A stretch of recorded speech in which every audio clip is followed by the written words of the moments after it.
எந்த கருத்தையும் விமர்சிக்கலாம். பெரியாரே அதை ஏற்றுக்கொள்வார். என்னுடைய கருத்துக்களை பிற்காலத்தில் இளைஞர்கள் படித்து என்ன சரியில்லை, இது முட்டாள்தனமாக இருக்குன்னு சொன்னால் அது என்னுடைய வெற்றியாக நான் கருதுறேன்னு சொல்லுவேன்.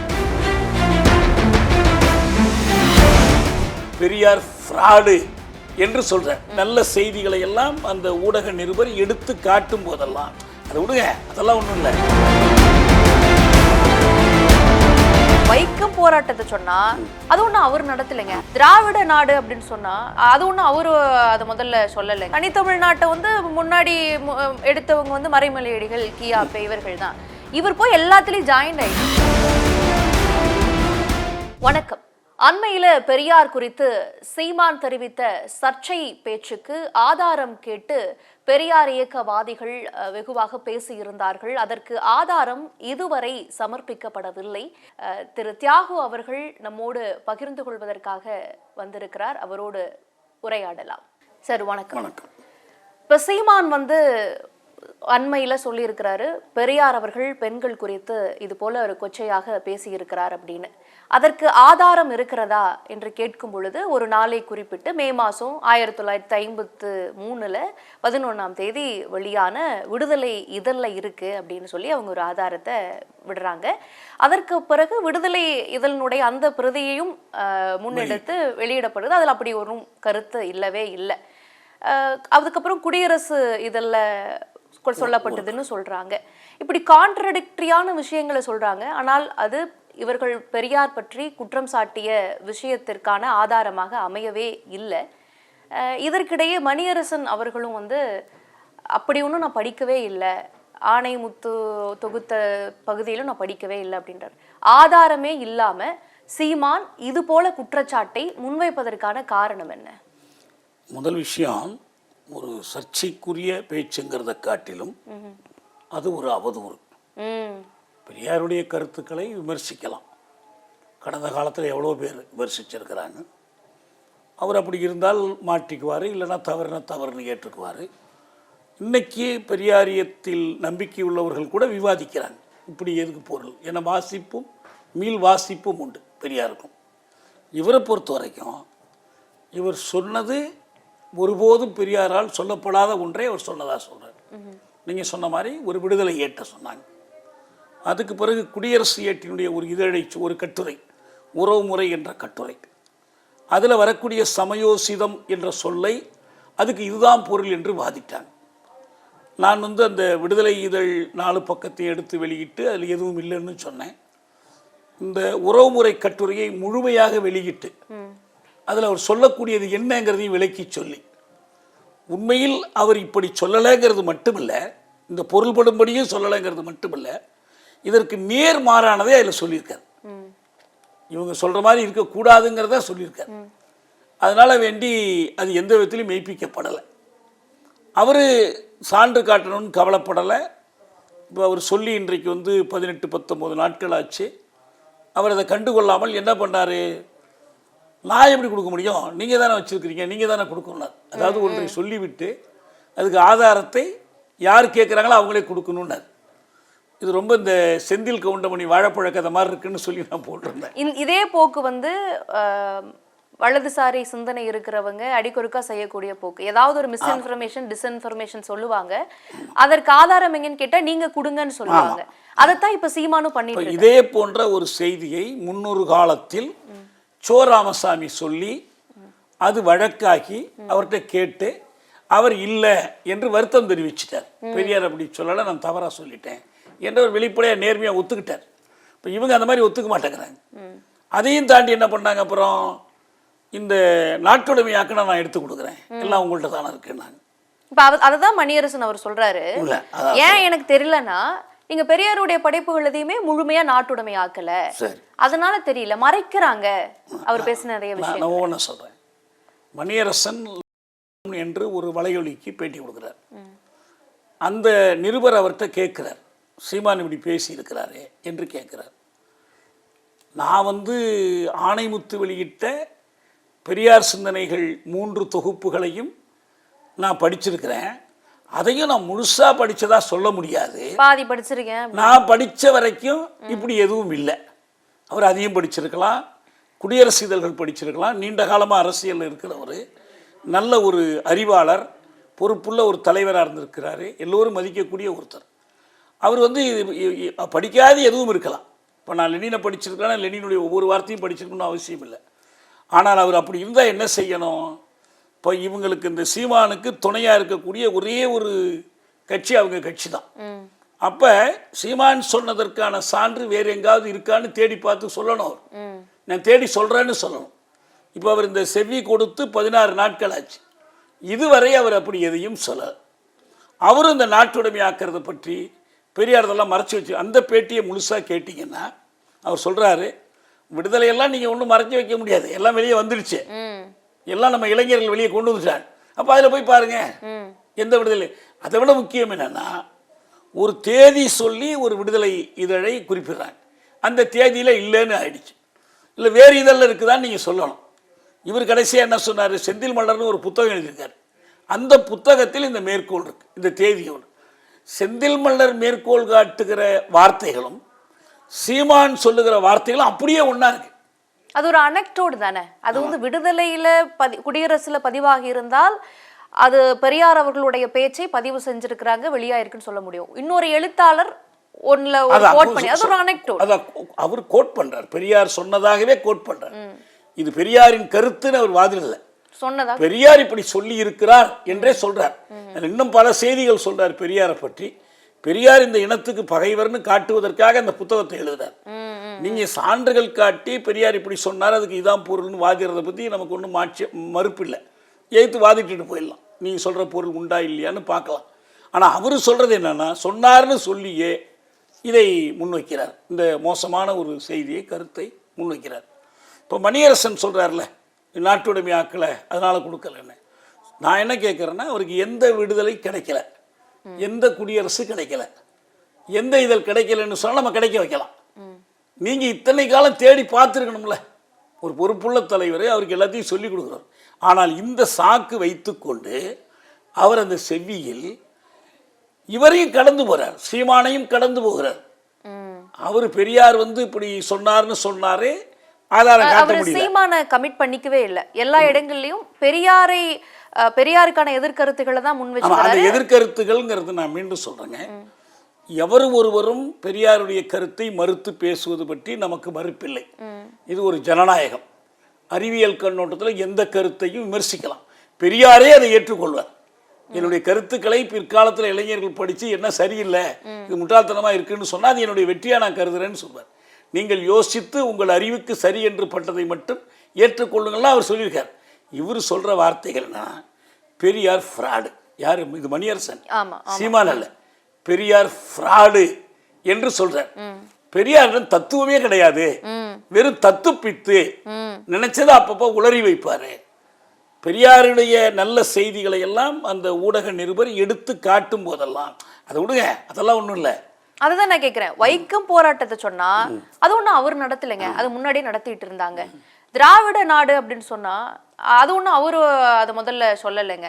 சரி, தனித்தமிழ்நாடு அப்படின்னு சொன்னா தனித்தமிழ்நாட்டை வந்து முன்னாடி எடுத்தவங்க வந்து மறைமலையடிகள், கியாப்பே இவர்கள் தான்.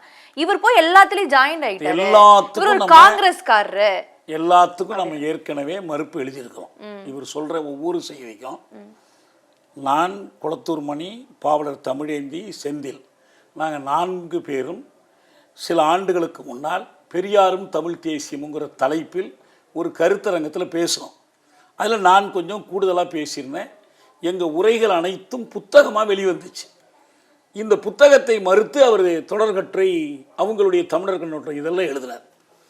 அதில் முதல்ல வந்து என்னுடைய பேச்சை எடுத்து வைத்துக்கொண்டு அதில் நான் சொல்லக்கூடிய இந்திய தேசியம், தமிழ் தேசியம் பற்றிய கருத்துக்களை அவர் மறுத்து எழுதினார்.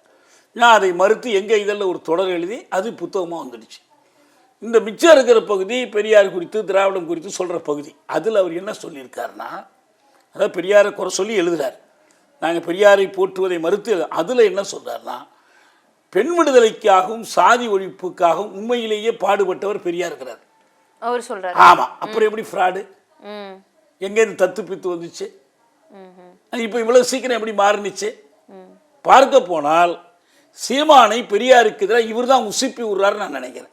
ஓகே. இவர் சொல்றது ஏன்னா இந்த இப்ப சீமான் கொடுத்த பேட்டிக்கு சில நாள் முன்னதாக அவருடைய பேட்டி ஒன்று வந்துச்சு. அதில் தான் இந்த ஃப்ராடு தத்து பித்து பெரியாரை எந்த விதத்திலும் ஏற்றுக்கொள்ள முடியாதுலாம் சொல்றதெல்லாம் அதில் வந்துச்சு. இதை கேட்டுட்டு இவர் அதை அப்படியே மாந்தி எடுக்கிறார். ஒரே மாதிரி ரெண்டு பேரும் பேசுறாங்க. இப்ப இந்த அரசியல் சூழலுக்குள்ள பெரியாரை பெரியாரை நீர்த்து போக செய்யணுங்கிற ஒரு நடவடிக்கை நடக்குதா? தமிழ் தேசியம் என்று பேசுபவர்கள் நீங்க சொல்லக்கூடிய விஷயம் என்ன, சீமான் மணியரசன் போன்றவங்க வைக்கக்கூடிய விஷயம் என்ன, திராவிடம் என்ற கொள்கையை முன்னெடுத்து போகும்போது அதுக்கு கான்ட்ரடிக்டரியா தமிழ் தேசியத்தை வச்சு பெரியாரை நீர்த்து போக செய்து என்ன அரசியலை செய்ய நினைக்கிறாங்க? நிறைய கேட்குறீங்க, நான் ஒவ்வொன்றா சொல்றேன். இன்றைக்கு தமிழ்நாட்டினுடைய அரசியல் சூழல் என்ன, இந்தியாவினுடைய அரசியல் சூழல் என்ன? சென்ற நாடாளுமன்ற தேர்தலில் 2024 மூன்றாவது முறை மோடியை தேர்ந்தெடுக்கிறது மட்டும் இல்லை, 400 இடங்கள் வேண்டும் அந்த கூட்டணிக்குன்னு சொல்லி அவங்க கோரிக்கை வச்சாங்க. பிர் எக் பார் மோடி என்பதுதான் அவங்க முழக்கம். 400 பார் அப்கி பார் 400 பார், 4க்கு மேலே எடுக்கணும், 400க்கு மேலே. ஏன் அப்படி எடுத்தால் அரசமைப்பு சட்டத்தை எல்லாம் எளிதில் திருத்தலாம். அவங்க நோக்கங்களுக்கு அது பொருத்தமாக இருக்கும். 1000 ஆண்டுகளுக்கான அமைப்பை உருவாக்குவேன்னு நாடாளுமன்றத்திலேயே மோடி சொல்றார். 400 இடம் ஜெயிச்சிருவோம். என்ன அர்த்தம்? RSS நூற்றாண்டு 25ஆம் ஆண்டு இந்து ராஷ்டிரமாக இதை அறிவிக்கணுங்கிறது அவங்களுடைய விருப்பம். அதே பேரலா வந்து சுயமரியாதை இயக்கம் கம்யூனிஸ்ட் கட்சியும் அப்படிதான். 25 கான்பூர் மாநாட்டை தான் சிங்காரவேலு தலைமையில் நடந்த மாநாடு தான் கம்யூனிஸ்ட் கட்சிக்கு தொடக்கமும். 25 எல்லாத்துக்கும் தொடக்கம் அது.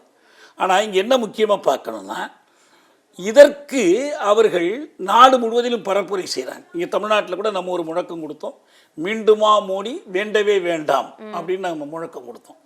அவங்க மீண்டும் மோடி வேண்டும் மோடின்னு சொன்னாங்க. இதில் பல மாநிலங்களில் அவங்க பலவீனப்பட்டாங்க. உத்தரப்பிரதேசம், மகாராஷ்டிரம், பல மாநிலங்களில் வந்து அவங்க பழைய வலிமை வரல. இன்னும் சொல்ல போனால் மோடி தலைமையிலான பாரதிய ஜனதா கட்சிக்கு தனிப்பெரும்பான்மையே கிடைக்கல. அவங்க கூட்டணி கட்சிகள் ஆதரவோடு தான் ஆட்சிக்கே வர முடியுங்கிற ஒரு சூழ்நிலை உருவாயிடுச்சு. அதனால் அவங்களுடைய திட்டங்களில் ஒரு தேக்கம் இருக்குது. இதில் என்ன அவங்க பார்த்தாங்கன்னா, இதுக்கு பெருந்தடையாக இருப்பது தமிழ்நாடு தான். நான் பல அகில இந்திய மாநாடுகள் எல்லாம் தமிழ்நாட்டை பற்றி குறிப்பிடும்போது சொல்லியிருப்பேன். நாங்கள் 100 விழுக்காடு மோடியை தடுத்து விட்டோம், 100 விழுக்காடு அவங்க நோக்கத்தை தோற்கடித்து விட்டோம்னு சொன்னால் மக்கள் ஆரவாரமாக கையொலி எழுப்புவாங்க. ஏன்னா இந்தியாவில் எங்கேயுமே ஒரு மாநிலத்தில் இருக்கிற அனைத்து நாடாளுமன்ற தொகுதிகளிலும் பாஜக கூட்டணி தோற்றதே கிடையாது. இங்கே தான் நடந்துச்சு, அது தமிழ்நாட்டில் தான் நடந்துச்சு. அப்போ இந்த தமிழ்நாட்டிற்குள் எப்படி ஊடுருவது என்று திட்டமிடுறாங்க. இப்போ மகாராஷ்டிரத்தில் ஊடுருவி சிவசேனையில் குழப்பம் உண்டு பண்ணி 2ஆக உடைச்சாங்க. சரத்பவார் தலைமையிலான NCP நேஷனலிஸ்ட் காங்கிரஸ் பார்ட்டி அதில் 2ஆக உடைச்சாங்க. அவருடைய நெருங்கிய உறவினரான அஜித் பவாரையே பிரித்து கொண்டுட்டு போனாங்க. இவ்வளோ குழப்பம் ஏற்படுத்தி அந்த குழப்பத்தின் தொடர்ச்சி தான் இப்போ சட்டமன்ற தேர்தலில் அவங்க மீண்டும் ஆட்சியை பிடிச்சிருக்கிறாங்க. பாரதிய ஜனதா கட்சி மீண்டும் ஆட்சிக்கு வந்திருக்கிறாங்க.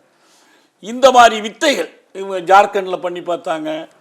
இது மேற்கு வங்கத்தில் பெருசாக நடக்கலை, மம்தா பானர்ஜி தடையாக இருந்தாங்க. ஆனால் அங்கேயும் அவங்க கணிசமான இடங்கள் வெற்றி பெறாங்க. அவங்க பிடிக்கல, பெரும்பான்மை பெறலையே தவிர கணிசமான இடங்கள் அவங்க வெற்றி பெறாங்க. திரிபுராவில் பிடிச்சிட்டாங்க. அப்போ மார்க்சிஸ்ட் கம்யூனிஸ்ட் கட்சி இருக்கிற இடம், கேரளத்தில் வந்து இடதுசாரி முன்னணி ஆளக்கூடிய இடம், எல்லா இடத்துலையும் அவங்க ஓரளவுக்கு ஊடுருவ முடிஞ்சிருக்கு. முதல்ல கேரளாவில் ஒரு MP சீட் அவங்க வாங்கினாங்க. தமிழ்நாட்டில் மட்டும்தான் அவங்க 100க்கு சுழி வெறும் முட்டை போட்டது இங்கே தான். அப்போ இதுக்கு என்ன காரணம்னு அவங்க யோசிக்கிறாங்க. திமுக கட்சி இருக்குது, ஒரு கூட்டணி இருக்குது, திமுக ஆட்சி நடக்குது, இது ஒரு பக்கம். இந்த மக்களுடைய மனநிலை எப்படி இருக்குது அப்படி பார்த்தீங்கன்னா அவர் என்ன புரிஞ்சுக்கிட்டாங்கன்னா, தமிழ்நாட்டு மக்கள் இந்துத்துவத்திற்கு இடம் கொடுக்க மாட்டார்கள். இவர்கள் பெரியாரிடமிருந்து பயிற்சி எடுத்தவர்கள், பெரியாரால் பக்குவப்படுத்தப்பட்டவர்கள். அவர் இவ்வளவு ஆண்டுகள், இத்தனை 10 ஆண்டுகள் தமிழ்நாட்டில் சுற்றுச்சுழன்று செய்த பணி. எனவே பெரியாரை, அவருடைய புகழ் தோற்றத்தை உடைக்கணும், பெரியாரியத்தினுடைய பிடிப்பை உடைக்கணும். அதுதான் அவங்களுடைய நோக்கம். இதை அவங்க ராஜாவை விட்டு பண்ணி பார்த்தாங்க, அண்ணாமலையை விட்டு பண்ணி பார்த்தாங்க, எல் கணேசனை விட்டு பண்ணி பார்த்தாங்க. யார் என்னத்தை பண்ணாலும் இலகணேசனை விட்டு பண்ணி பார்த்தாங்க. எது பண்ணாலும் மோடி எத்தனை முறை வந்தாருங்க, எத்தனை முறை ரோட் ஷோலாம் நடத்தினார், எதுவுமே நடக்கலை. அப்போ அவங்க என்ன பார்த்தாங்கன்னா, இவ்வளவு காலம் பெரியாரை பற்றி பிரமாதமாக பேசிக்கிட்டு இருக்கிற ஒரு இளைஞர், இப்படி ஒருத்தர் கிடைச்சாருன்னா இதை உடைக்கலாம். எனவே இவரை அதுக்கு இவருக்கு என்ன அவங்களுக்கு இது ஒரு புதுசா இருக்கே, ஒரு ஒரு கட்சியை போய் கபலீகரம் செய்யறது, அது போலவே ஒரு மாற்று உருவத்துக்குள்ள புகுந்து அதை தன்மயமாக்கி கொள்கிற விஷயங்களை கட்சி மேல பண்ணிட்டு இருந்தாங்க. ஆனால் எதிர்கருத்திற்குரிய ஒரு ஐடியாலஜிக்குள்ள இது வந்து ஒரு அண்டர் கரண்ட் மாதிரி பாஸ் ஆகிறத புரிஞ்சுக்க முடிகிறது. அந்த தத்துவத்திற்குள்ளேயே போய் அதற்கு எதிராக ஒன்றை கிளப்பி அதை உடைக்கணும் அப்படிங்கிற ஒரு முடிவுக்கு வந்து. இப்போ ஐடியாலஜிங்கிறது ஒன்று, ஆனால் பொலிட்டிக்கல் டாக்டிக்ஸுங்கிறது வேற. ஒரு பாலிடிக்ஸ் வெற்றி பெறுவதற்கு ஒரு ஐடியாலஜிக்கல் பேசிஸ் இருக்கணும். அந்த ஐடியாலஜிக்கல் பேசிஸை உடைக்கிறதுக்கு ஏற்ற மாதிரியான ஒரு பொலிட்டிக்கல் சூழல் வந்துச்சு. நீங்கள் 2009 இனவழிப்புக்கு பிறகு தமிழ்நாட்டு இளைஞர்களிடையில் அதுவரை அரசியலுக்கு வராதவர்கள் கூட ஒரு தமிழ் தேசியம் என்று திரண்டார்கள். போரை நிறுத்து என்ற முழக்கம் தமிழ்நாடெங்கும் கேட்டுச்சு. 16 பேர் தீக்குளித்தார்கள். இவ்வளவு வழக்கறிஞர்கள், வணிகர்கள், மாணவர்கள் இவ்வளவு பேர் வந்தாங்க. இந்த எதிர்ப்பை இதனால் ஏற்பட்டிருக்கிற காங்கிரஸ் அரசுக்கு எதிரான போக்கு, திமுகவுக்கு எதிரான போக்கை இவங்க பயன்படுத்தி கொள்ள நினைக்கிறாங்க. ஆனால் அதை பயன்படுத்தி கொள்ளுகிற சக்தி யாருக்கு இருக்குன்னா, ஈழம் பேசக்கூடியவங்க, பிரபாகரனை போற்றக்கூடியவங்க, அவங்களும் தமிழின் பெருமையை பேசக்கூடியவங்க, அவங்களுக்கு தான் அந்த வாய்ப்பு இருக்குது. இவங்க எவ்வளவு வேஷம் போட்டாலும் எவ்வளவு நடித்தாலும், அமித்ஷா ராமநாதபுரத்தில் வந்து அவர் இன அழிப்புலாம் பேசினார், யாரும் நம்பலை. அண்ணாமலை சென்னையில் ஒரு கூட்டத்தில் அன்னைக்கு மோடி இருந்திருந்தா இது நடந்திருக்காது 2009 பேசினார். ஏன் அப்போ இவர் என்ன குஜராத் முதலமைச்சராக இருந்தார், என்ன எதிர்ப்பு தெரிவிச்சாருன்னு நம்ம கேட்டோம். நிறைய சான்று. இதே அண்ணாமலை இந்த விவகாரத்திலையும் கூட சான்றெல்லாம் கொடுப்பேன்னு சொன்னாரு. நல்லா கேட்டீங்க.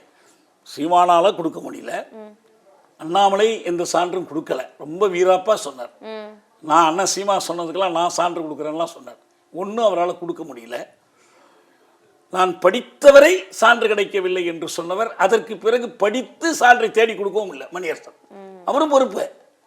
எதுக்கு சாமர்த்தியமாக நான் படித்தவரை இல்லைன்னா அப்போ நீங்கள் என்ன பண்ணுறீங்க, அதுக்கப்புறம் ஏன் படிக்கல இவ்வளோ நாளும், அப்போ நீங்கள் என்ன சொல்லணும், நான் நல்லா தேடி பார்த்துட்டேன்ப்பா, இவர் சொன்ன மாதிரி இல்லை, சீமான் வாய் தவறுதலாக சொல்லியிருக்கிறார், அல்லது தவறான புரிதலின் அடிப்படையில் சொல்லியிருக்கிறார். எதிர்காலத்தில் இப்படி செய்யாதீங்க. ஏன்னா ஒரு பொய்யை வந்து பரப்பக்கூடாது. நீங்கள் இன்டர்பிரேஷன் டிஃபர் ஆகலாம், ஆனால் ஃபேக்டே வேற ஒரு ஃபேக்டை சொல்லக்கூடாதுல்ல. அந்த மாதிரி செஞ்சுட்டாங்க. From facts to the truth என்று லெனின் சொல்வார். இதெல்லாம் மணியரசன் படித்தவர். அவர் வந்து ஒரு கற்பனையை சொல்லிக்கொண்டு அதன் அடிப்படையில் ஃபேக்ட்ஸை வந்து இட்டு கட்டிக்கிட்டு இருக்கிறார். அதை செய்ய முடியாது. அதனால் இவங்க யாரும் சான்று கொடுக்க முடியல. இதான் இவங்களுக்கு இதுதான் பின்னணி. இது அவங்க தெரிஞ்சு செய்கிறாங்களா தெரியாமல் செய்கிறாங்களா, இதுக்கு ஒரு பின்னால் ஒரு கான்ஸ்பிரசி இருக்கா நமக்கு தெரியாது, அவங்க தான் சொல்லணும். ஆனால் என்ன விளைவு, அதனுடைய விளைவு என்னன்னா, தமிழ்நாட்டில் பெரியாருடைய சிந்தனைகள் இதை பயன்படுத்தி கொள்ளக்கூடிய ஒரு அரசியல், சமூக நீதி கருத்துக்கள், கல்வி தொடர்பான கருத்துக்கள், இதெல்லாம் வந்து திமுக வெற்றி பெறுவதற்கும் அவங்க ஆட்சி நடத்துவதற்கும் இந்த கருத்துக்கள் உதவியாக இருக்கு. இது பூராவுமே அவங்களால செயல்படுத்த முடியுதா இல்லையாங்கிறதெல்லாம் வேறு செய்யுது. ஆனால் இதை உடைச்சாச்சுன்னா நீங்கள் தமிழ்நாட்டிற்குள் ஊடுருவ முடியும். இந்த கட்சிகளை உடைக்க நீங்கள் சொல்கிறீங்க, எப்படி ஒரு ஐடியாலஜியை உடைக்க முடியுமான்னு. பாமகவோட ஐடியாலஜி என்ன, பாமகவுக்கும் பாஜகவுக்கும் என்ன? முதல்ல பாமக தேர்தலில் பங்கேற்பது என்ற முடிவை அறிவித்தது. ஒரு மாநாட்டு மேடையில் செய்தியாளர்கள்ட்ட ராமதாஸ் சொல்கிறார், நீங்கள் தேர்தலில் இப்போ பங்கேற்கிறீங்கன்னா கூட்டணியெல்லாம் சேருவீங்களா? முதல்ல தேர்தல் அரசியலுக்கே வரமாட்டேன்னு வராமல் இருந்தவங்க, தேர்தலில் ஓட்டு கேட்டு வர்றவங்களுக்குலாம் செருப்பு தோரணம் கட்டினவங்க ஊருக்கு ஊர். அப்போ அந்த முடிவுக்கு வர்றாங்க. அந்த மாநாட்டில் நானும் பேசுகிறேன், ஏதோ மாணவர் மாநாடு இளைஞர் மாநாடு. அப்போ வந்து செய்தியாளர் கேட்குறாங்க, அப்போ கூட்டணி சேருவீங்களா? கூட்டணி சேருவோம், பாஜகவோட மட்டும் சேர மாட்டோம். யார்? ராமதாஸோட பதில். நான் பின்னால் உட்காந்து திரும்பி என்ன தியாக சரிதானே அப்படின்னாரு. சரிதாங்க ஐயா அப்படின்னாரு. அந்த அளவுக்கு பாஜகன்னா தீண்டத்தகாத கட்சின்னு கருதினவங்க கடைசியாக என்ன பண்ணாங்க உங்களுக்கு போன தேர்தலில்? அந்த சரி, இது வந்து அரசியல்ல இது போல கால்குலேஷன்ஸ் மாறும். இப்போ இவங்க சொல்றப்ப கூட இதே பாஜக கூட கலைஞரை கூட்டணி வைக்கலையான்னு மணியரசன் அவரே சொல்றாரு. ஆனா நான் அரசியலுக்கே வரமாட்டேன், அரசியல் தன்னுடைய கொள்கையை மாற்றிவிடும், ஒரு தேர்தல் அரசியலுக்குள்ளேயோ ஒரு இது போல ஒரு பார்ட்டி பாலிடிக்ஸ்குள்ளேயோ வரமாட்டேன்னு சொல்லிட்டு சமூக ரீதியாக ஒரு இயக்கமாக செயல்பட்ட பெரியார அரசியல் ஆதாயத்திற்காக அவர் பேசுறாருன்னு மணியரசன் சொல்றாரு. அரசியல் ஆதாயம் இருக்கு. அது அவர் சொல்றாரு. பெரியாருக்கு எனக்கு நேரடியாக தெரிஞ்ச சில உதாரணங்கள். ஒரு எங்கள் கல்லூரியில் ஒரு முதல்வராக ஒருத்தர் வேலைக்கு இருந்தார். நாங்கள் போராடுறோம். அவர் சொன்னார், ஐயா தான் என்ன இந்த வேலைக்கு அனுப்புனாருன்னார். ஐயானா பெரியார். என்ன பண்ணாருங்கன்னு கேட்டேன். காமராசருக்கு தொலைபேசி பண்ணி, நம்ம பையன் ஒருத்தன் போட்டிருக்கான், அவனை சேர்த்துக்க, அவருக்கு ஒரு நீதிபதி இடம் காலியாக இருக்கா, யாராவது பார்ப்பனரை போட்டுறாதீங்க, வேற ஒருத்தரை போடுங்க, தாழ்த்தப்பட்ட பிற்படுத்தப்பட்ட வந்து அப்படி ஒவ்வொரு நுணுக்கமாக ஒவ்வொன்றிலும் அவர் வேலை செய்யக்கூடியவர். இதை தவிர அவருக்கு என்ன அரசியல் ஆதாயம்? ஒரு தனக்கென்று ஒரு மந்தை வேண்டும், தான் சொல்வதையெல்லாம் ஆமாம்னு தலையாற்ற ஒரு மந்தை வேண்டும். அதை வைத்து ஒரு அரசியல் லாபத்தை வந்து பெரியார் வந்து அடைந்தாரு. அவர் ஒரு ஹீரோவாக காட்டிக்கொள்வதற்காக நிறைய விஷயங்கள். இதெல்லாம் ஒண்ணுமே அபத்தம். இதெல்லாம் நிரூபிக்க அவர் இதுக்கு நேர் மாறாக எழுதியிருக்கார். நான் 2 நாள் முந்தி எடுத்து வெளியிட்டிருக்கேன் பாருங்க. பெரியாருக்கு பிறகான பெரியாரியல்னு சில ஆண்டுகளுக்கு முன்னால இந்துத்துவ சூழலில் பெரியார்னு ஒரு கட்டுரை தொகுப்பு ஈரோட்லேருந்து வெளியே வந்துச்சு. குறிஞ்சி வெளியிட்டார். நான் அதில் ஒரு கட்டுரை எழுதியிருக்கேன், பிறந்தார் பெரியார்னு. அதே தொகுப்புல மார்க்ஸ் எழுதியிருக்காரு, வேறு பல அறிஞர்கள்லாம் எழுதியிருக்காங்க. இவரும் ஒன்று எழுதியிருக்கிறாரு. நான் இன்னும் சொல்ல போனால் அந்த தொகுப்புலேயே மிகச்சிறந்த கட்டுரை அவருடைய கட்டுரை தான். பெரியாரையும் பெரியார் கொள்கையையும் தமிழ் தேசிய நோக்கில் தான் சரியாக புரிந்து கொள்ள முடியும். அப்படி சரியாக புரிந்து கொள்வது எப்படி? இந்த தமிழ் தேசிய நோக்கு இல்லாதவர்களால் பெரியாரை சரியாக புரிந்து கொள்ள முடியாதுன்னு சொல்லி ஒரு நீண்ட கட்டுரை என்னுடைய முகநூலில் நான் முந்தா நாள் எடுத்து வெளியிட்டிருக்கிறேன். உங்களுக்கு இதை எழுதினவர் தான். நான் மாற்றிக்கிட்டோம் வேணாங்களே, ஆனால் மாத்திரத்துக்கு விளக்கம் கொடுக்கணும்ல. பெரியார் கொஞ்சம் தவறு செஞ்சிருக்கார், அதை கவனிக்க தவறிட்டேன் என்று நீங்கள் சொல்லுங்கள். யாரை பற்றி வேணாலும் சொல்லலாம். பெரியார் வந்து தமிழ் தேசிய போக்குக்கு எதிராக இருந்தார்னு இவங்க காட்ட நினைக்கிறாங்களா? அவர் வந்து தன் ஜாதி ரீதியாக தன்னை முன்னிறுத்தி கொள்ள நினைத்தாரு. இதே போல இப்போ வந்து தமிழ்நாட்டு மொழிவாரி மாநிலமா பிரிக்கப்படும் போது திருப்பதி வந்து தமிழ்நாட்டுக்கு வந்திருந்திருக்கணும். அவர் ஒரு தெலுங்கர் என்கின்ற உணர்வுனால அது வராம போனதற்கு ஒரு காரணமாக அமைஞ்சாரு, குரல் கொடுக்கல. இது போன்று அவரை வந்து ஒரு ஜாதிய ரீதியாக பிளவுபடுத்தக்கூடிய முயற்சியிலும் ஈடுபடுறாங்க. தமிழ் தேசியத்துக்கு எதிராக இவை அனைத்தும் புனை கதைகள். நான் சொன்ன மாதிரி அவர் ஏற்கனவே சாதி ஒழிப்புக்கு உண்மையாக பாடுபட்டவர் என்று அவர் எழுதினார். சாதி இருக்கின்றது என்பானும் இருக்கின்றானே, இருட்டறையில் உள்ளதடா உலகம் என்று பாடிய பாவேந்தர் தன்னுடைய தலைவராக ஏற்றுக்கொண்டது அவரைத்தான். அவரளவுக்கு சாதி ஒழிப்புக்காக இயக்கம் நடத்தியவர்கள் யாருமே இல்லை. தேசியம் என்பது ஒரு மொழியும் மொழியை போற்றுவதும் மொழி வழி பேசுவதும் மட்டுமல்ல. அம்பேத்கர் சொல்றார், காஸ்ட் இஸ் ஆன்டி நேஷனல்ங்கிறார். சாதி என்பது தேச விரோதமானது. இந்தியாவை ஒரு தேசம்னு ஒத்துக்க முடியாது. ஏன்னா நீங்கள் இவ்வளவு 4 வர்ணங்களும் 4000 சாதிகளையும் வைத்துக்கொண்டு எப்படி உங்களால் ஒரு தேசமாக முடியும் என்று கேட்பார். அமெரிக்காவெல்லாம் உதாரணம் காட்டி கேட்பார். இந்தியாவை ஒரு தேசம்னு அவர் கடைசி வரை ஒத்துக்கொள்ள கான்ஸ்டியூஷனில் அப்படி எழுதவும் மறுத்தவர் அவர்.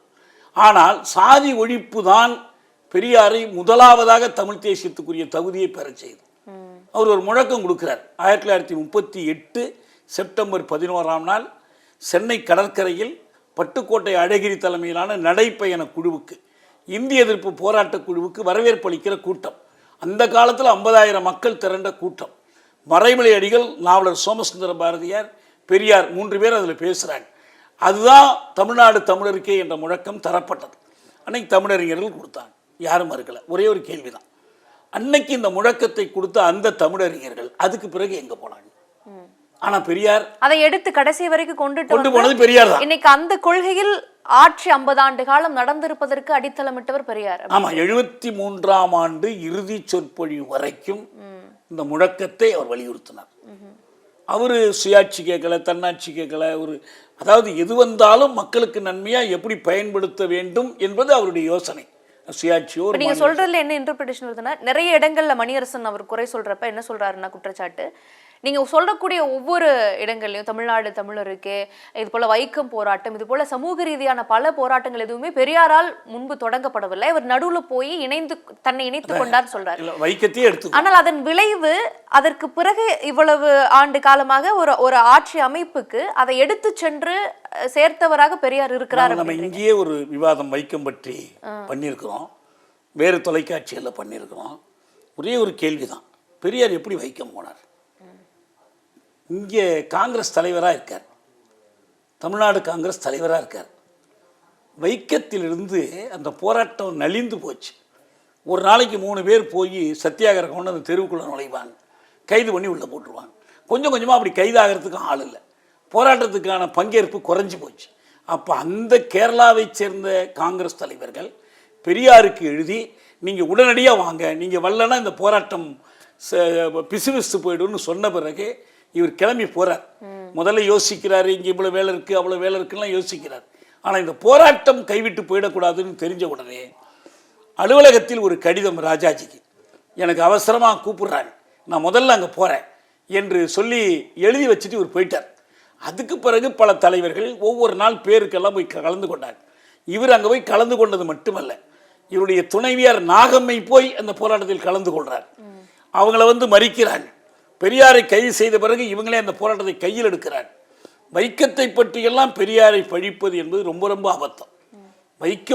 வைக்கம் வீரர் என்ற பட்டம் அவருக்கு தரப்பட்டது. அத்தனை தலைவர்களும் அந்த காலத்தில் பெரியார் இல்லைன்னா வைக்கம் போராட்டம் இல்லை என்று தான் கருதினாங்க.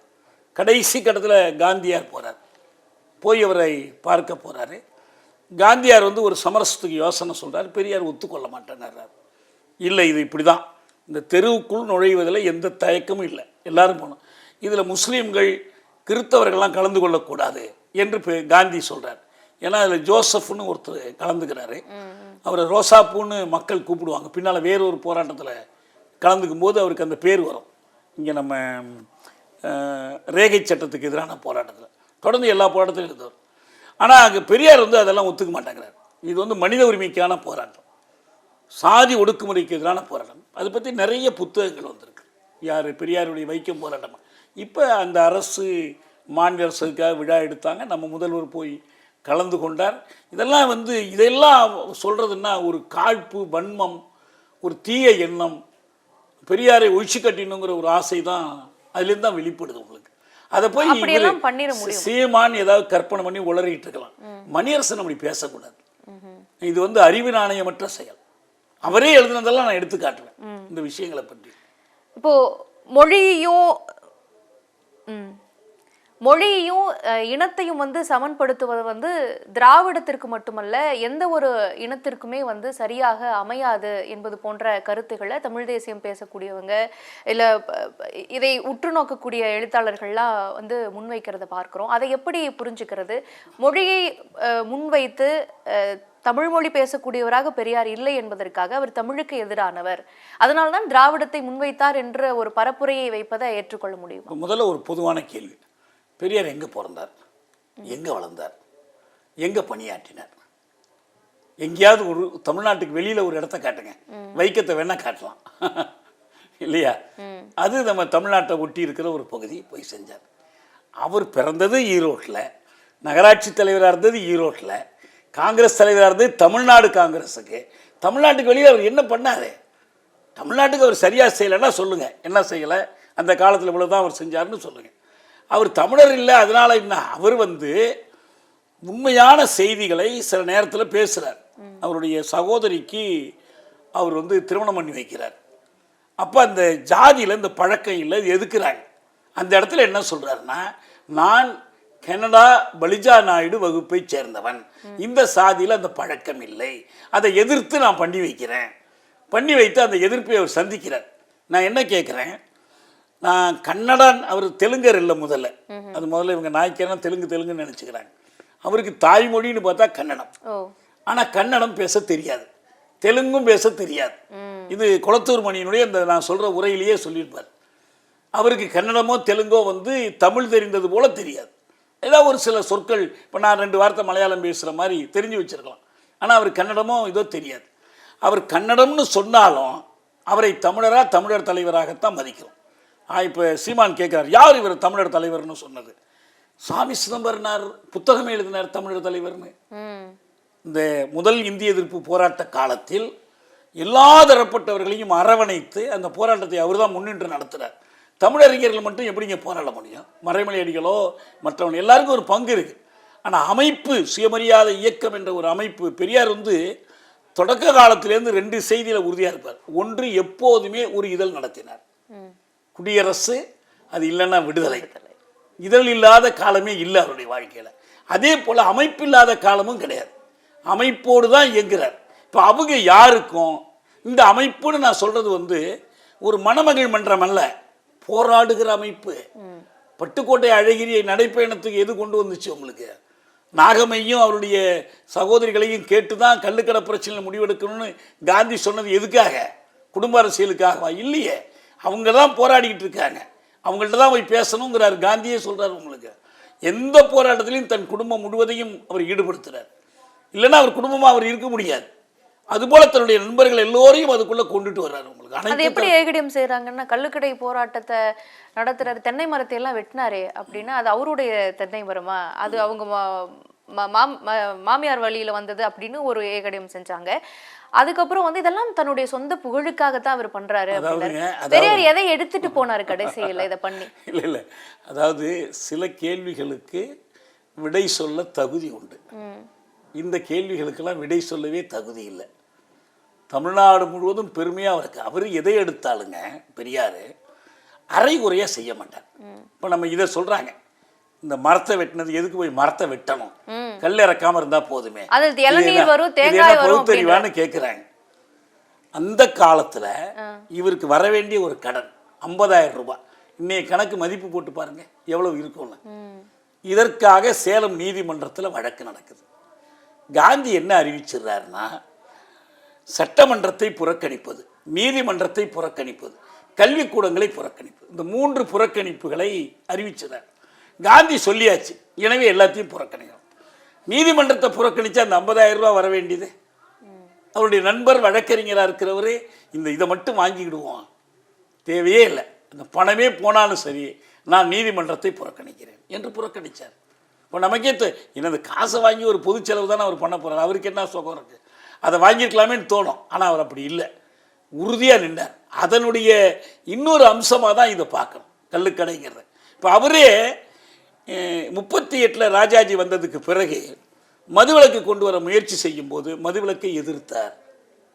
ஏன் எதிர்த்தார்? காரணம் சொல்கிறார். ஏன்னா எதையும் இன்னொன்றோட ஒப்பிட்டு தான் புரிஞ்சுக்கணும். சின்ன கோடு பெரிய கோடுங்கிறது எதை பொறுத்துனா பக்கத்தில் இருக்கிற கோட்டை பொறுத்து இருக்கு. ஏன் ராஜாஜி மதுவிலக்கு கொண்டு வரும்போது எதுக்குறாரு? இந்த ராஜகோபாலாச்சாரியார் கல்விக்கூடங்களை மூடி விடுவார், கேட்டால் அரசுக்கு வரி வருமானம் இல்லைன்னு சொல்லிடுவார். இதை காரணமாக சொல்கிறாரு. எனக்கு மதுவிலக்கு இல்லாமல் வரி பள்ளிக்கூடம் திறந்தா மதுவிலக்கை கொண்டு பள்ளிக்கூடத்தை மூடுறதை விட அதுதான் சிறந்தது. ஏன்னா பெரியார் எப்போதுமே கல்விக்கு முக்கியத்துவம் கொடுத்தார். காமராஜர் அவருக்கு எதிராக சட்டம் இயற்றி சிறையில் அடைச்சவர். ஆனால் அந்த காமராஜரை இவர் அவ்வளவு போற்றியது ஒரே ஒரு காரணம், தமிழ்நாட்டில் ஊருக்கூர் பள்ளிக்கூடம் திறந்தார், கல்வி கண் கொடுத்தவர், அவர் பச்சை தமிழர். இது எல்லாமே ஒரே ஒரு காரணம், முதன்மையான காரணம் கல்வித்துறையில் அவர் ஆற்றிய பங்கு தான். நீங்கள் காமராஜரை போற்றி கொண்டு ஆனால் பெரியாரை நான் விட்டுருவேன்னு சொன்னால் என்ன அர்த்தம்? அது கூட அவர் ஒரு காங்கிரஸ்காரருக்கு ஒரு சாஃப்ட் கார்னர் அவர் பெரியார் மத்தியில் இருந்தது. அவர் தன்னை ஒரு காங்கிரஸ்காரராக நிறைய இடங்கள்ல நினைச்சுக்கிட்டாரு. அதனால தமிழுக்கு எதிராக இருந்தார், ஒரு தேசியத்தையோ அப்படி பண்றாருன்றாங்க. அரசியல் வாழ்க்கை தொடங்கியதே காங்கிரஸ்ல தான். அன்னைக்கு வேற எதில் தொடங்க முடியும்? கம்யூனிஸ்ட் தலைவர்கள்லாம் எங்கே தொடங்கினாங்க? EMS நம்பூதிரி பாட்டு, AK கோபாலன், கிருஷ்ணப்பிள்ளை, நம்ம பி ராமமூர்த்தி எல்லாம் எங்கே தொடங்கினாங்க? எல்லாம் காங்கிரஸினுடைய ஒரு பகுதி தான். இன்னைக்கு இருக்கக்கூடிய பிஜேபி வரைக்கும் அதுல நீங்க சொன்ன மாதிரி இன்னைக்கு இருக்கிற பிஜேபி வரைக்கும் எல்லாம் அங்கே தான் தொடங்குறாங்க. எல்லா தலைவர்களும் அங்கே இருந்தா வர்றாங்க. ஏன்னா காங்கிரஸ் என்பது இன்னைக்கு இருக்கிற காங்கிரஸ் இல்லை. அன்னைக்கு இருந்த காங்கிரஸ் என்பது இந்தியாவில் சுதந்திர போராட்டத்துக்காக போராட்டம் நடத்தக்கூடிய ஒரு இயக்கம். அது காந்தி வந்ததற்கு பிறகு அது ஒரு பெருந்திரள் இயக்கமாக மாறிடுச்சு. இப்போ நேதாஜி சுபாஷ் சந்திர போஸ் காங்கிரஸுக்குள்ள தலைவராக தேர்ந்தெடுக்கப்பட்டு தனக்கு ஒத்துழைப்பு இல்லைன்னு விலகிறார். விலகினாலும் தலைவர் பதவியிலேருந்து விலகிறார். காங்கிரஸுக்குள்ள ஒரு புதிய குழுவை உருவாக்குறார். அதுதான் ஃபார்வர்ட் பிளாக். காங்கிரஸ் சோஷலிஸ்ட் பார்ட்டியும் அப்படிதான். காங்கிரஸ் வேற, அது வேற இல்லை. காங்கிரஸுக்குள்ள அது வேற ஒரு லட்சியத்தை நோக்கி இயங்கும். அப்படிதான் ஒரு தேசிய இயக்கம் இருக்க முடியும். அந்த மாதிரி அவரும் காங்கிரஸில் இருந்தார். அதனால காங்கிரஸுக்கு அவர் நேசம் இருந்துச்சுன்னா, உண்மையிலேயே 52ஆம் வருட தேர்தலில், இந்தியாவில் நடந்த முதல் பொது தேர்தலில் காங்கிரஸுக்கு எதிராக கம்யூனிஸ்ட் கட்சியை அவர் ஆதரித்தார். இன்னும் சொல்ல போனால் கம்யூனிஸ்டுகளுக்கு எதிராக போட்டியிட்டவர்களில் இவருடைய நெருங்கிய நண்பர்கள்லாம் இருந்தாங்க. ஜஸ்டிஸ் கட்சியில் இருந்து மிக முக்கிய நண்பராக இருந்த PT ராஜன் இருந்தார், நம்ம பழனிவேல்ராஜனுடைய தாத்தா. மதுரையில் ஒரு தொகுதியில் அவர் போட்டி போடுறார். எதிர்த்து யார் போட்டி போடுறார்? கம்யூனிஸ்ட் கட்சி பி ராமமூர்த்தி. அவர் சிறையில் இருந்து கொண்டு போட்டி போடுறார். இவ்வளவு அவர் பார்ப்பனர். இது பெரியாருக்கு ரொம்ப நல்லா தெரியும். ஆனால் யாரை ஆதரித்தார் பெரியார்? பீராமூர்த்தி ஆதரித்தார். அவர்கிட்ட கேட்குறாங்க, நீங்கள் தமிழ்நாடு தமிழருக்கெல்லாம் சொன்னீங்க, இந்திய ஒருமைப்பாட்டில் உங்களுக்கு நம்பிக்கை கிடையாது, ஆனால் இந்த ஆளுங்கள்லாம் இந்திய கம்யூனிஸ்ட் கட்சி இந்திய ஒருமைப்பாட்டை வலியுறுத்துறவங்களாம் செய்ய. அதே போல் திண்டுக்கல் தொகுதியில் பாலசுப்ரமணியத்தை ஆதரிக்கிறார். அப்போ பெரியார் சொன்னார், நான் என்ன நினச்சேன்னா ஜாதியை இந்த தமிழ்நாட்டில் ஒழிச்சிடணும்னு நினச்சேன். இந்த காம்ரேட்ஸ் தோழர்கள் என்ன சொல்கிறாங்கன்னா, ஐயா நாங்கள் இந்தியா முழுவதிலையுமே ஒழிச்சிடுறோங்கிறாங்க. எனக்கு சந்தோஷம், தமிழ்நாட்டில் தான் ஒழியணும் இல்லை, இந்தியா முழுவதும் ஒழிச்சா எனக்கு ரொம்ப சந்தோஷம் சொன்னார் பெரியார். இப்போ அந்த கால சூழலுக்கு தேவையான அரசியல் நிலைப்பாடுகளை பெரியார் எடுக்கிறாரு. அதில் முன்பெடுத்த நிலைப்பாட்டுக்கும் பின்பெடுத்த நிலைப்பாட்டுக்கும் மாறுதல்கள் இருக்குது அப்படின்னா, அவர் முன்பொன்றை பிதற்றுகிறார் பின்பொன்றை பிதற்றுகிறார். அவர் சொல்கிறதெல்லாம் சீரியஸாக எடுத்துக்கூடாதுன்னு மணியரசன் சொல்கிறாரு. அதை எப்படி எடுத்துக்கிறது? இவர் மணியரசன் சொல்கிறதெல்லாம் சீரியஸாக எடுத்துக்கலாமா? இவர் ஒரு 2 வருஷம் முன்னால் ஒன்று பிதற்றினார், இப்போ இன்னொன்று பிதற்றார், மாற்றிக்கிட்டே போகிறார். மார்க்சியம் கடைச்சரக்குங்கிறாரு, லெனினுடைய மொழிக் கொள்கை சரியில்லைங்கிறாரு. நான் இதெல்லாம் மறுத்து எழுதியிருக்கிறேன். இது என்ன அர்த்தம்? இதுக்கெல்லாம் திடீர்னு நான் தமிழ் இந்துங்கிறாரு, திடீர்னு நான் முருகன் கோயிலில் போய் வழிபாட்டுக்கு போனேங்கிறாரு. இதெல்லாம் எப்படி எடுத்துக்கிறது? பெரியார் ஒவ்வொன்றுக்கும் காரணம் சொல்கிறார், சூழல் அடிப்படையில் நியாயம் சொல்கிறார்.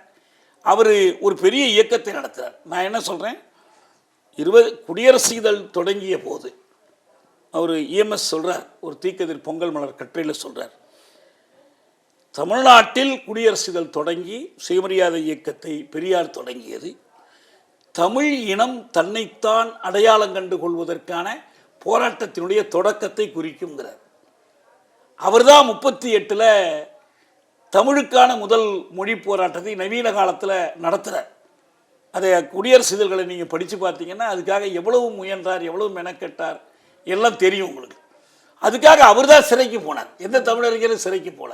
அவர் தான் பெல்லாரி சிறையில் கொண்டு போய் அடைக்கப்பட்டிருந்தார். உங்களுக்கு எல்லாத்த விட முக்கியம், பெரியார் இல்லாத ஒரு தமிழ் தேசியம் இல்லை என்று நான் சொல்வதற்கான ஒரு காரணம், அவர் சாதி ஒழிப்புக்கு போராடினார், தமிழ் சமூகத்திற்குள் சமத்துவத்துக்கு போராடினார், தமிழ் சமூகத்தில் இருக்கக்கூடிய ஏற்றத்தாழ்வுகளுக்கு எதிராக போராடினார். இதெல்லாம் ஒரு பக்கம் இருக்கட்டும். இதெல்லாம் இல்லாமல் ஒரு தேசியம் என்பது வலதுசாரி தேசியமாக, இந்துத்துவ தேசியமாக, சாதி தேசியமாக இருக்குமே தவிர முற்போக்கான இடதுசாரி தேசியமாக இருக்க முடியாது.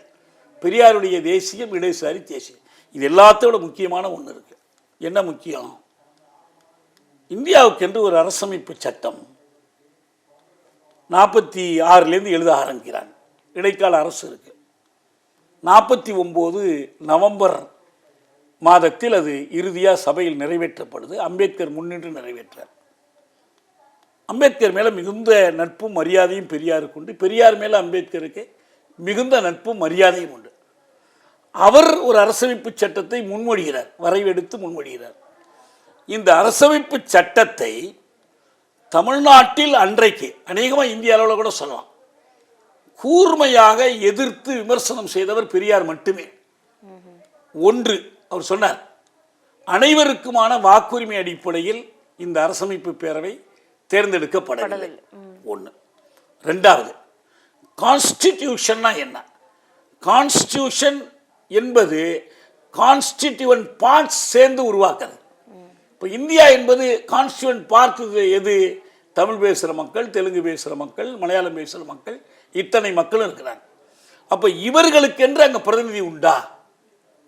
தமிழ்நாட்டுக்கு பிரதிநிதி இன்னார் அப்படி இல்லை. காங்கிரஸ்காரங்க இருந்தாங்க, இவங்க சட்டசபை உறுப்பினர்களுடைய தேர்ந்தெடுக்கப்பட்ட பிரதிநிதிகள் இருந்தாங்க. எல்லாத்த விட சமஸ்தானாதிபதிகளின் பிரதிநிதிகள் இருந்தாங்க. அவர் ஈக்குவல் ரெப்ரசன்டேஷனுக்காக அங்கே அப்பவும் குரல் கொடுத்திருக்காரு. இன்னும் அதை விட தொலைநோக்கோட சிந்திச்சிருக்காரு. ஆனா அரசியலமைப்புக்கு எதிரானவர் பெரியார் என்று இதை வச்சு கட்டமைக்கிறவங்க இருக்காங்க. இன்னைக்கு இப்ப வலதுசாரிகள் அதை தான் பேசுறாங்க. நான் சொல்றேன், அவங்க பேசட்டும், அவங்க பேசல நமக்கு ஒன்றும் வியப்பே இல்லை. அப்படி பார்த்தா அம்பேத்கரும் எதிரானவர் தான். எழுதினாரு, நிறைவேற்றினாரு. அப்போ அவர் என்ன பேசினார்னு பார்த்தீங்கன்னா அரசமைப்பை பற்றி அதில் இருக்கிற அடிப்படை குறைபாட்டை சுட்டி காட்டி பேசினார். ஒரு 2-3 ஆண்டுகளுக்குள் அதன் மீது நம்பிக்கை இழந்தார். இதை கொளுத்துவதனால் நான் தான் முதல்ல கொளுத்துவேன்னாரு. இறப்பதற்கு முன் பிபிசிக்கு அளித்த பேட்டியில் இந்திய ஜனநாயகம், இந்திய அரசமைப்பு நீடிக்கும் என்று நம்புகிறீர்களா என்று கேட்டபோது அம்பேத்கர் நான் நம்பவில்லைன்னு சொன்னார். இது நீடிக்காது. ஏன் நீடிக்காது? அதுக்கு ரொம்ப அழகான விளக்கம் சொன்னார். இந்திய ஜனநாயகம் என்பது சாணக்குவியலின் மீது கட்டப்பட்டிருக்கிற கட்டடம். சாணக்குவியலின் மீது கட்டப்பட்ட கட்டடம் எப்படி நிலைக்கும்? சரி, உறுதியான அடித்தளம் இல்லை. ஆளுக்கு ஒரு வாக்கு என்ற அரசியல் சமத்துவம் இருக்கு. ஆனால் ஏழை பணக்காரன், உயர் சாதி, தாழ்த்தப்பட்ட சாதி, ஆண் பெண், இவ்வளவு சமூக பொருளியல் ஏற்றத்தாழ்வுகள் தான் அடித்தளமா இருக்கு, நிக்காதுன்னு சொன்னார். இது இவருக்கு முன்னால பெரியார் வலியுறுத்த தொடங்கினார். அதை விட முக்கியம் அந்த ஒரு அது வந்து ஒரு குறைபாட்டினுடைய வெளிப்பாடு தானே. அதுல சில குறைபாடுகள் இருக்கு, இது களையப்படாமல் இருக்கு. இதெல்லாம் சரி செஞ்சால் இந்த அரசியலமைப்பு ஸ்திரமாக இருக்குங்கிற ஒரு வெளிப்பாடு தான். ஆனா அந்த வெளிப்பாட்டை வைத்துக்கொண்டே இவர்களெல்லாம் கான்ஸ்டிடியூஷனுக்கு எதிராக இருந்தாங்க. நாங்க தான் கான்ஸ்டிடியூஷனை தூக்கி பிடிக்கிறோம் இன்னொரு வாதத்தை மேலெடுத்து செய்யறாங்க. கான்ஸ்டிடியூஷன்ங்கிறதுல ஒரு டெமோக்ராட்டிக் கான்ஸ்டிடியூஷனும் இருக்கு, அன்டெமோக்ராட்டிக் கான்ஸ்டிடியூஷனும் இருக்கு. இப்போ தமிழ்நாட்டில் திராவிட இயக்கம் கான்ஸ்டிடியூஷனில் 17வது பகுதியை எடுத்து தொடர்ந்து போராடினுச்சு. இப்போ 17வது பகுதி ரொம்ப உயர்வாக இருக்குன்னு சொன்னால் ஏன் அதை போய் கொளுத்த போகிறோம், ஏன் அதுக்கு எதிராக இந்திய போராட்டம்லாம் வருது. இப்போ இன்னைக்கு குடியரசு நாள், இந்த குடியரசு என்பது ஒரு இந்தி குடியரசாக இருப்பதை அண்ணா சுட்டி காட்டினார். 65 ஜனவரி 26 அவர் துக்க நாளாக அனுசரித்தார். அவர் வந்து கருப்பு கொடி ஏற்ற சொன்னார். எஸ் ராஜேந்திரன் தன் வீட்டுக்குள் கருப்பு கொடி ஏற்றிய போது காங்கிரஸ் குண்டர்கள் அவர் வீட்டை போந்து தாக்குனாங்க, கல்லெடுத்து அடித்தாங்க. மதுரையில் அறிவாலோடு வந்து அடியாட்கள் மாணவர்களை வெட்டினாங்க. அந்த ஊர்வலங்கள் எத்தனையோ சொல்லிக்கிட்டே போகலாம். இங்கே என்ன முக்கியம்னா, பெரியார் வந்து அனைத்துக்கும் மேலாக என்ன சொன்னார்னா, இந்த இந்தியா என்கிற இந்த ஸ்ட்ரக்சர், இந்த கட்டமைப்பு, இந்த கட்டமைப்பினுடைய ஆவணமாகிய இந்திய அரசமைப்பு, அதை தமிழர்களை கேட்டுக்கொண்டு நீங்கள் உருவாக்கினீர்களாங்கிற கேள்வியை எழுப்பிய ஒரே ஒருத்தர் அவர் தான். இதை நல்லா கவனிச்சிங்க. பெரியார் வாழ்க்கையில் நடந்த மிகப்பெரிய போராட்டம். இவங்க யாரும் அப்படி ஒரு போராட்டத்தை நடத்தி காட்டிட்டு தான் பெரியாரை பற்றி பேசணும். 57 நவம்பர் 26 தமிழ்நாடு முழுவதும் சட்ட எரிப்பு போராட்டம். ஏன் சட்டத்தை எரிக்கணும்? பெரியார் சொல்கிறாரு, இந்த சட்டத்தில் என்னென்ன உறுப்புகள் மத சுதந்திரங்கிற பேரில் என்ன செய்யுதுன்னா, இந்த சட்டத்தோடு கூட சமூகத்தில் இருக்கிற பாரம்பரியங்கள், பழக்க வழக்கங்கள், மரபுகள் இவையும் சட்டத்தின் வலிமையை பெற்றிருக்கும்னு சொல்லியிருக்கு. இதுக்கு என்ன அர்த்தம்? கான்ஸ்டியூஷன் தீண்டாமை ஒழிச்சிடுச்சு. கான்ஸ்டியூஷன் சுதந்திரம், சமத்துவம், சகோதரத்துவத்தை வலியுறுத்துது. ஆனால் கான்ஸ்டியூஷனை போலவே இன்னொன்று மதிப்பு பெறும்னு சொல்கிறாங்க. அது என்ன? மரபுகள், பாரம்பரியங்கள். அதுக்கு என்ன அர்த்தம்? பால்ய விவாகம், விதவை மறுமணத்தை எதிர்ப்பது, இந்த ஜாதி பழக்கங்கள், இது எல்லாமே இப்போ நம்ம தமிழக அரசு வந்து சட்டம் கொண்டுட்டு வந்தாங்க. இந்த அனைத்து சாதியினரும் அர்ச்சகராலும் நீதிமன்றத்தில் என்ன சொல்கிறாங்க? ஆகம கோயில்களுக்கு இது பொருந்தாது. ஆகமம் யார் எழுதினா? அம்பேத்கர் எழுதினாரா, அல்லாடி கிருஷ்ணாமி ஐயர் எழுதினா? யார் எழுதின ஆகமம்? ஆகமம் என்பது இருக்குது, எல்லா காலத்திலும் இருக்குன்னு அவங்க சொல்கிறாங்க. சனாதனம் ஒரு ஆகமத்தை ஏற்படுத்தி வச்சிருக்கு. இந்த ஆகமம் அரசமைப்பு சட்டத்தை விஞ்சி நிற்கும் என்றால் அந்த அரசமைப்பு சட்டம் சாதி காக்கும் சட்டம். இது வந்து பெரியாருடைய விமர்சனம். அந்த அடிப்படையில் ஆயிரக்கணக்கான இளைஞர்கள் சட்டத்தை எரித்து செயலுக்கு போனாங்க. அப்படி போகிறவர்களெல்லாம் நீதிமன்றத்தில் ஏன் எரித்தீர்கள்னா என்ன பதில் சொல்கிறது? நாங்கள் எரிக்கலைன்னு சொல்கிறதா, எங்களுக்கு அதை பற்றி தெரியாதுன்னு சொல்கிறதா, எங்களை மன்னிச்சு விட்டுருங்கன்னு சொல்கிறதா? இல்லை, பெரியார் சொல்லி கொடுத்து எழுதினார், விடுதலைகளை எழுதினார். இந்த அரசமைப்பு சட்டத்தில் என்னென்ன உறுப்புகள், 25 என்னென்ன உறுப்புகள் சாதி காக்கிற முறையில் அமைந்திருக்கிறது. இதை எதிர்த்து நாங்கள் போராடி இருக்கிறோம். அடையாளபூர்வமாக அதை கொடுத்துறோம். வேற ஒன்றும் நாங்கள் வன்முறையில் ஈடுபடலை, அமைதியாக கொடுத்துறோம். இதை திருத்தலாமே என்று நீங்கள் கேட்கலாம். இதான் ரொம்ப முக்கியமானது. இதை அமெண்ட் பண்ணலாம்ல, அமெண்ட்மெண்ட் கொண்டு வந்து திருத்தலான்னு. இதை திருத்தும் வாய்ப்பு தமிழர்களாகி எங்களுக்கு வழங்கப்படவே இல்லை. இதுக்கு என்ன அர்த்தம்? கான்ஸ்டியூஷனை திருத்தணும்னா உங்களுக்கு 3/2 பங்கு பெரும்பான்மை வேணும். தமிழ்நாட்டிலேருந்து நீங்கள் என்ன பண்ண முடியும்? 540 பேரில் வெறும் 40 பேர் தான் தேர்ந்தெடுக்க முடியும். அப்போ உங்களுக்கு இந்த வாய்ப்பே தரப்படலை. தமிழ்நாடு விரும்பினால் நீங்கள் தனியாக இந்த சட்டத்தெல்லாம் ஒதுக்கிட்டு நீங்கள் நடத்திக்கலாம் என்று சொல்லியாச்சுன்னா ஒரு பிரச்சனையும் இல்லை. ஆனால் அந்த வாய்ப்பு இல்லை. இதை சுட்டி காட்டியவர் பெரியார் தான். இன்னொன்று சொன்னார் பெரியார், இந்தியாவில் இருந்து கொண்டு இந்த சட்டத்தை ஒரு தலைவர் எரிக்கிறார், ஒரு போராட்டத்தை நடத்துகிறார்னா அவருக்கு இந்தியாவில் வாழ உரிமை இல்லை. சொன்னது யார்? பண்டிட் ஜவஹர்லால் நேரு. இந்த போராட்டத்தில் தொண்டர்கள்லாம் கலந்துக்கிறாங்க. ஆனால் பெரியார் வந்து வெளியிலிருந்து வேலை செய்கிறார். திருச்சியில் ஒரு கூட்டம், அந்த கூட்டத்தில் இதை பற்றியெல்லாம் பேசுகிறார். நேரு சொல்லி இவ்வளவுக்கும் பெரியாருடைய ரொம்ப நெருங்கிய நண்பர் காமராஜர் தான் முதலமைச்சர், அண்ணா எதிர்க்கட்சியில் இருக்கார். அந்த சட்டப்பேரவையில் இப்படி சட்டத்தை எரித்தால் கடுமையான சிறை தண்டனை விதிப்பதற்கு புதிய சட்டம் இயற்றுறாங்க. அண்ணா சொல்கிறாரு, உங்கள் நண்பர் தானே, போய் சொல்லி போராட்டத்தை கைவிட சொல்லுங்கள். இப்படி எதுக்கு அவர் பெரியாரை பற்றி எனக்கு தெரியும், அண்ணா சொல்கிறேன் எனக்கு தெரியும், நீங்கள் எவ்வளோ கடுமையான சட்டம் கொண்டு வந்தாலும் பெரியார் முன்னெடுத்து வைத்த காலை பின்னெடுக்க மாட்டார், அவரை யாருமே மாற்ற முடியாது. யார் அண்ணா சொல்கிறார், சட்டசபையில் சொல்கிறார். அந்த சட்டத்தை ஏற்றுறாங்க. அப்போ காமராஜர் இந்த மாதிரி நேரு சொல்லிட்டாரு, சட்டத்தை எரித்து கொண்டு நீங்கள் இருக்கிறவர் இந்தியாவில் வாழ தகுதி இல்லைன்னு அவர் திருப்பி சொன்னார். பெரியார் சொன்னார், யாராவது துணிஞ்சு சொல்லணும்ல. அவர் சொன்னார், அரசமைப்பு சட்டத்தை எங்கள் மீது திணிக்கிற நேரு, நாங்கள் எப்போ இந்த அரசமைப்பு சட்டத்தை உன்ட்ட கேட்டோம், எங்களுக்கு யார் உன்னை எழுதி கொடுக்க சொன்னா, எங்கள் மீது திணிப்பதால் ஜவஹர்லால் நேரு தமிழ்நாட்டுக்கு வருவதென்றால் இனிமேல் விசா பெற்று கொண்டு தான் வர முடியும், தமிழ்நாட்டுக்குள் அவர் விருப்பம் போல் வருவதற்கு அனுமதி இல்லை, இது பெரியார் சொன்னார். இந்திய அரசமைப்பு சட்டம் அது இயற்றப்பட்ட முறை, அதற்குள் அடங்கி இருக்கக்கூடிய கோட்பாடுகள், குறிப்பாக தமிழர்கள் இதை ஏற்றுக்கொள்ளவில்லை என்று அறிவித்து இதை எங்கள் மீது திணிக்காதே என்று நேருவை பார்த்து துணிந்து சொன்ன ஒரு தலைவர் பெரியார் மட்டும்தான். இதை விட தமிழ் தேசியத்துக்கு வேற என்னங்க செய்யணும்?